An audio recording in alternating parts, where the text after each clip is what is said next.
kunoo durbiin ulfoofti ilmas ni deessi maqaa isaas Amaanu'el jedhaniin moggaasu jedhe. Amaanu'el jechuun Waaqayyo nu wajjin jira jechuudha. Wangeela Maatiyos boqonnaa 1:23. Ameen. Waaqayyo sagalee boo'icha koonaaf dhagee macaafa faarfannaa boqonnaa 101.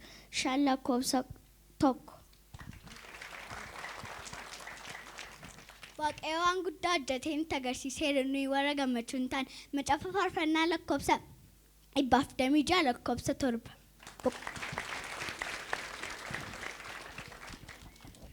Sabni dukkana keessa jiraatu ifa guddaa isaanii arga. Warra gaddiduu diinaa jala jiraatanis ifni ni ba'a.